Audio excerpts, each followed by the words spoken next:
नमस्कार, मैं हूं देवांशु। आप देख रहे हैं न्यूज़ फर्नीचर। हमारे साथ इस वक्त बात करने के लिए विज्ञान एवं प्रौद्योगिकी मंत्री सुमित सिंह होंगे। आपने 1 साल कार्यकाल पूरा हो गया, क्या कुछ रहा आपकी उपलब्धि? देखिए, 1 साल में हम लोगों ने जो कॉलेज की स्थिति है, जहाँ पे भवन नहीं थे, उन भवन पे हम लोगों ने फोकस किया कि जल्द से जल्द भवन निर्माण का कार्य पूर्ण हो जाए। और भवन पूरा होने के बाद वहाँ पे हम लोग उसमें पठन पाठन का कार्य देख रहे हैं।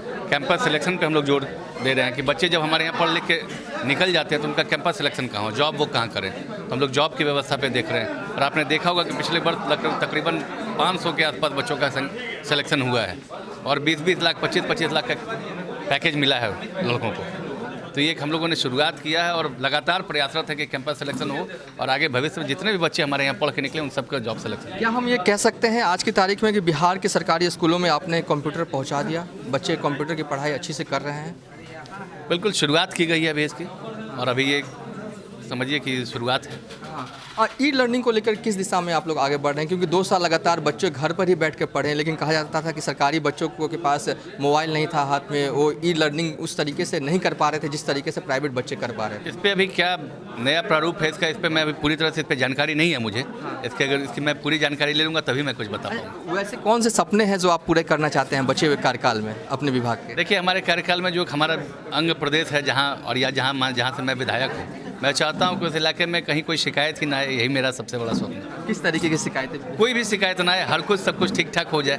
सब तो कुछ हम कह सकते हैं टेक्नोलॉजी के क्षेत्र में बिहार आगे बढ़ रहा है। बिल्कुल आगे बढ़ रहा है और हम लोग प्रयासरत हैं कि और आगे बढ़े।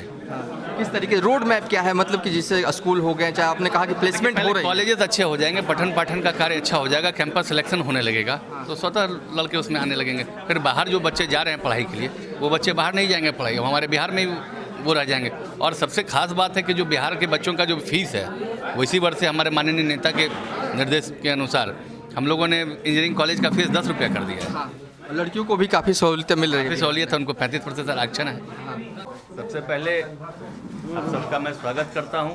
और आज बजट सेशन का पहला दिन था, उसी के लिहाज से हमने आज साल भर में जो हम लोगों ने कार्य किए हैं या जो हमारी वार्षिक योजना है आगे काम करने की, उन सब के बारे में ही आप लोगों को जानकारी देनी थी।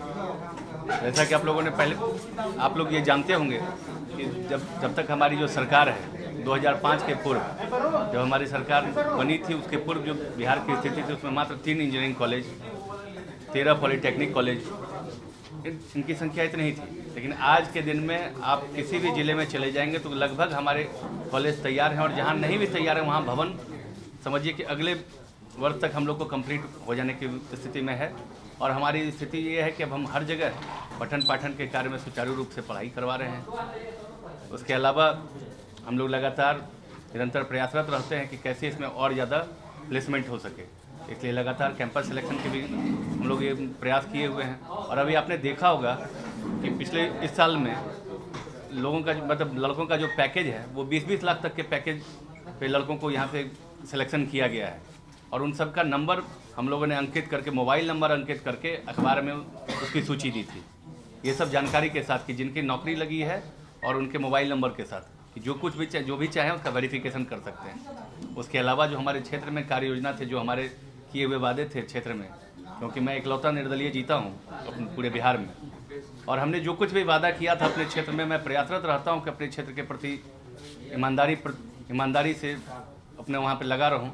और जो कुछ भी मुझसे बन पड़ा पिछले साल में, तकरीबन लगता है कि 3.5 दर्जन से अधिक पुल का वहाँ पे ये ना सिर्फ ये काम की शुरुआत हुई, अब मतलब सबका उद्घाटन भी उसमें से बहुत पुलों का हो चुका है।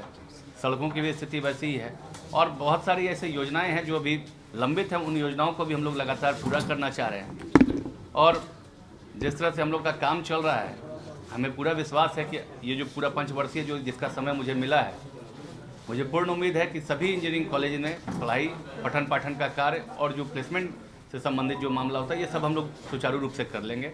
और फिलहाल अभी हमारी महती योजना में जैसे तारामंडल है, साइंस सिटी है, तारामंडल भी हम लोग इस बार समझिए कि नवंबर तक में तारामंडल जो हम लोगों का होगा वो पूरे हिंदुस्तान का सबसे बेहतर तारामंडल होगा।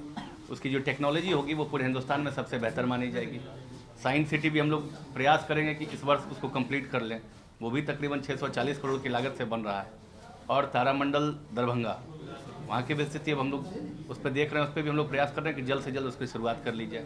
ये सब हमारी कार्य स्थिति है। चलिए, ये थे विज्ञान प्रौद्योगिकी मंत्री सुमित सिंह, जो साफ तौर पे कह रहे थे कि हमने कार्य किए हैं, बच्चे जो हैं उनका प्लेसमेंट जो है वो मोटी मोटी पैकेजों पर हो रहा है बिहार में, और साथ ही ई लर्निंग की दिशा में इन्होंने साफ कर दिया कि आने वाले वक्त में इस दिशा में भी काम जो है वो किया जाएगा। फिलहाल अभी तक के लिए इतना ही। आप देखते रहिए न्यूज़ फॉर नेशन।